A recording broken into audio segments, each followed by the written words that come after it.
Assalamualaikum warahmatullahi wabarakatuh. Selamat malam eh, semuanya. Semoga malam ini semuanya dalam keadaan sehat. Ya, pada kesempatan kali ini saya ingin mengkaji ulang ya tentang materi yang disampaikan oleh Dr. Syihabuddin Said MSI ya tentang strategi pembelajaran dan motivasi belajar. Jadi strategi pembelajaran ini kita akan mulai dari apa itu strategi, apa itu pembelajaran. Strategi adalah pendekatan secara keseluruhan yang berkaitan dengan pelaksanaan gagasan, perencanaan dan eksekusi sebuah aktivitas dalam kurun waktu, yaitu strategi ya, pendekatan secara keseluruhan. Kemudian pembelajaran adalah proses interaksi antara mahasiswa dengan dosen, antara peserta didik dengan pendidik dan sumber belajar pada suatu lingkungan belajar. Ya. Ketentuan ini berada pada pasal 1 ayat 12 UU nomor 12 tahun 2012. Nah, sedangkan dosen dan mahasiswa, dosen adalah pendidik profesional dan ilmuwan dengan tugas utama mentransformasikan, mengembangkan, menyebarluaskan ilmu pengetahuan dan teknologi melalui pendidikan, penelitian, dan pengabdian kepada masyarakat. Sedangkan mahasiswa adalah peserta didik pada jenjang pendidikan. Pada jenjang pendidikan tinggi tentunya, pasal 1 ayat 15 Undang-Undang nomor 12 tahun 2012. Tadi kita sudah membahas tentang istilah strategi pembelajaran dosen dan mahasiswa. Sekarang kita akan coba menggabungkan strategi pembelajaran. Ya. Berdasarkan teori Dick and Carey tahun 2012, strategi pembelajaran adalah komponen umum dari suatu rangkaian materi dan prosedur pembelajaran yang akan digunakan secara bersama-sama oleh dosen pendidik dan mahasiswa peserta didik selama proses pembelajaran berlangsung. Jadi strategi pembelajaran adalah urutan atau pola perilaku dosen atau pendidik untuk dapat mengakomodasi suatu variabel pembelajaran secara sadar dan sistematis. Kemudian ada teori lain yang mengatakan bahwa strategi pembelajaran merupakan gabungan dari beberapa rangkaian kegiatan, cara mengorganisasikan materi pelajaran mahasiswa atau peserta didik, bahan peralatan dan waktu yang digunakan untuk proses pembelajaran dalam mencapai suatu tujuan kegiatan pembelajaran yang ditentukan. Ini teori menurut Suparman. Ya, kemudian masih ada lagi teori-teori lain ya tentang strategi pembelajaran. Nah, sekarang kita akan masuk kepada pentingnya strategi pembelajaran. Ya. Pada dunia pendidikan hendaknya memperhatikan unsur pendidikan yang diantaranya peserta didik, pendidik, software, manajemen, sarana dan prasarana. Ya, karena itu strategi pembelajaran itu sangat penting. Ya, kenapa sangat penting? Pertama, memberikan rumusan acuan kegiatan pembelajaran. Kedua, mencapai tujuan pembelajaran. Ketiga, menarik minat belajar peserta didik. Dan keempat, memotivasi, mendorong, menggerakkan, membimbing, dan mengarahkan peserta didik. Nah, ini pentingnya ya kita menggunakan strategi pembelajaran. Kemudian dijelaskan lagi bahwa macam-macam strategi pembelajaran. Ya, apa saja strategi pembelajaran inquiry ya atau SPI. Kedua, kemudian ada strategi pembelajaran ekspositoris ya. Kemudian ada strategi pembelajaran berbasis masalah atau disingkat dengan SPBM. Yang keempat, strategi pembelajaran kooperatif ya atau disebut dengan SPK. Nah, pada metode ini pembelajaran jenis ini termasuk dalam rangkaian kegiatan pembelajaran yang dilakukan oleh mahasiswa dalam kelompok tertentu untuk mencapai rumusan pembelajaran. Nah, pada strategi nomor 4 ini, sistem penilaian dilakukan terhadap kelompok akan memperoleh penghargaan atau reward jika kelompok tersebut menunjukkan prestasi yang dipersyaratkan. Kemudian yang kelima, ya, strategi pembelajaran meningkatkan keterampilan berpikir atau disingkat dengan SPPKB.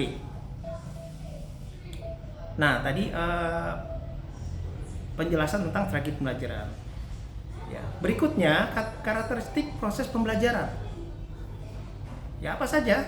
Ada interaktif, inspiratif, menyenangkan, menantang, memotivasi peserta didik untuk aktif, memberikan ruang yang cukup bagi prakarsa kreativitas dan kemandirian sesuai dengan bakat, minat, dan perkembangan fisik serta psikologis peserta didik. Ya, jadi pendekatan pelajaran ini adalah orientasi, arah pandang, cara pandang pendidik peserta didik terhadap pembelajaran untuk mencapai tujuan pembelajaran. Nah, kemudian ada teknik di situ, ya, dalam strategi pelajaran. Kemudian juga ada taktik pembelajaran. Ya. Nah, dalam review ini kita bisa membedakan, ya, dalam sebuah kasus misalnya, ya, ada ketika dosen itu mengajar, ya kan? Bagaimana antusias peserta didik atau mahasiswa ketika di kelas, ya, kita bikin bisa membedakan, ya, di situ apabila mahasiswa itu misalnya tertidur, ya kan, ketika dalam kelas, ya, itu menjadi menjadi sebuah problem, ya, kenapa mahasiswa itu misalkan tertidur gitu, nggak mau, maksudnya artinya tidak mendengarkan. Ada juga mahasiswa yang begitu fokus melihat apa yang disampaikan oleh pendidik, ya, atau dosen di kampus. Kemudian ada juga dosen yang menggunakan metode misalnya interaktif, dialog interaktif, ya, komunikatif, ya, dan atau metode diskusi. Dan tentunya metode ini merangsang, ya, mahasiswa untuk mengeluarkan argumentasi dan pendapat. Dan tentunya, ya, kita bisa melihat metode mana yang lebih baik yang digunakan, sehingga mahasiswa itu pesan yang disampaikan oleh dosen, ya, atau pendidik itu bisa sampai terhadap mahasiswa. Kemudian menurut Bloom dan Cartwright, ya, seorang ilmuwan di bidang pendidikan, dalam belajar mahasiswa harus menguasai 3 ranah, yaitu kognitif, psikomotorik, dan efektif. Nah, kognitif itu ada 6 tingkatan, ya, pengetahuan, pemahaman, aplikasi, ya, dan sampai evaluasi.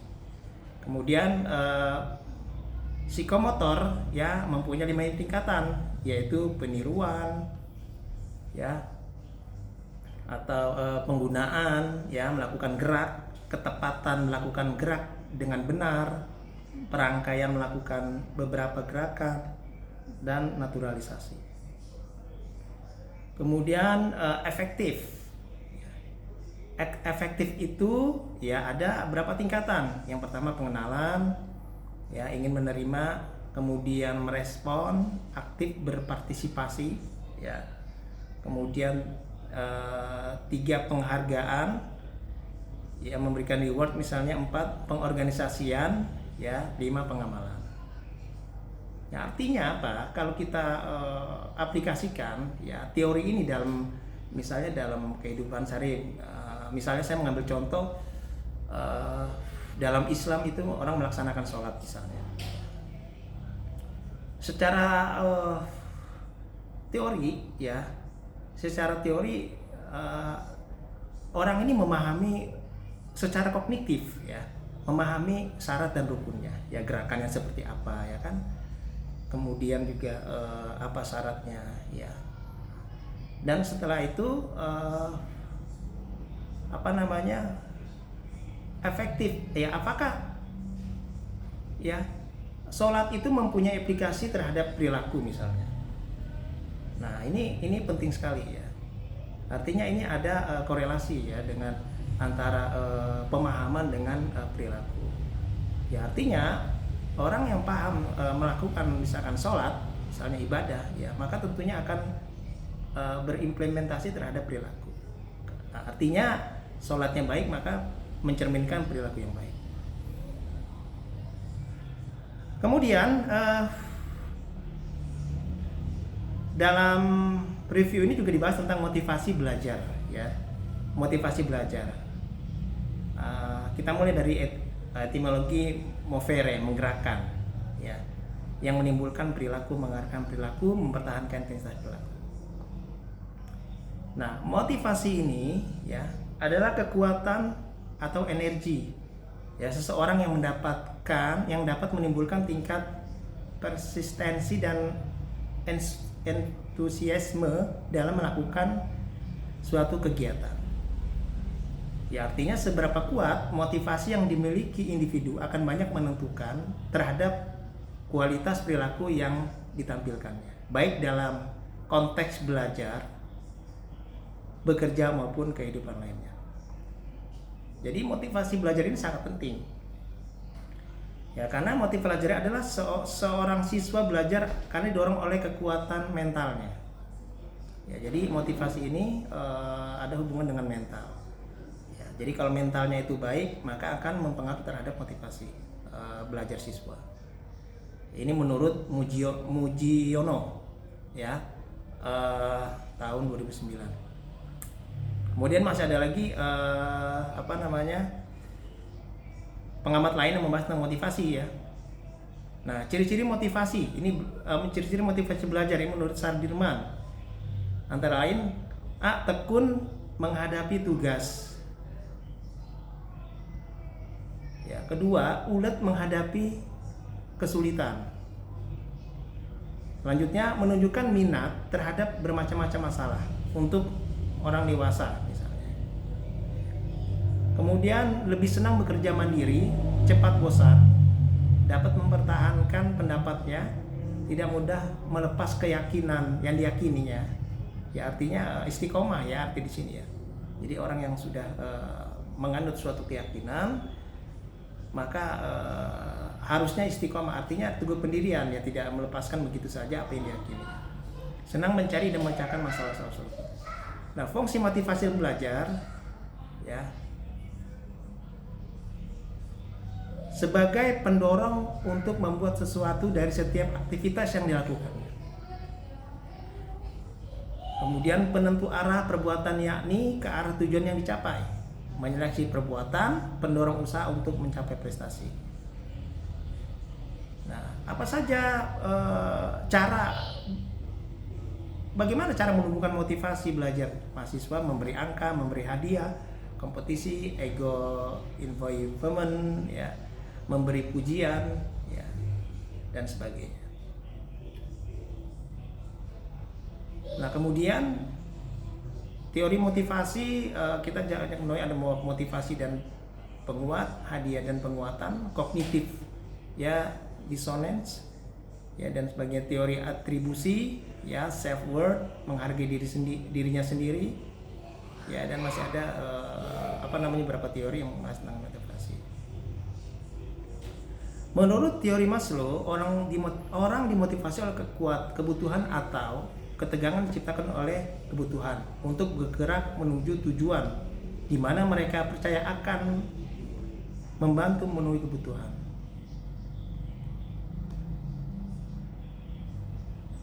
Nah, jadi itu teori tentang motivasi. Jadi motivasi itu bisa membangun, ya, bisa membangun hasil output, ya, pembelajaran kita lebih baik kalau kita bekerja dalam sebuah perusahaan atau kita sebagai seorang dosen yang termotivasi, dan juga demikiannya mahasiswa yang termotivasi, maka akan sama-sama ada chemistry selama proses pembelajaran. Jadi ada sinergisitas antara proses pembelajaran, ada komunikasi dalam proses pembelajaran.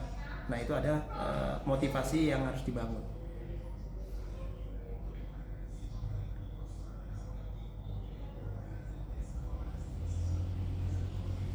Baik, ya, review yang saya sampaikan ya adalah demikian ya tentang strategi pembelajaran dan motivasi ya pembelajaran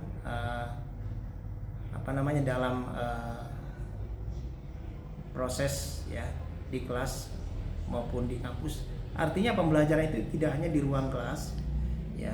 Motivasi belajar itu tidak hanya muncul berada di ruangan kelas ya, tetapi juga belajar dimanapun, kapanpun dan dimanapun. Artinya mahasiswa ya atau dosen mentransfer knowledge atau ilmu itu boleh saja ya, misalnya di ruangan terbuka ya kan, tidak ada ruang tertutup ya, atau misalnya di tempat-tempat yang kira-kira merasa nyaman ya, yang membuat mahasiswa itu nyaman dengan yang dia capai ya.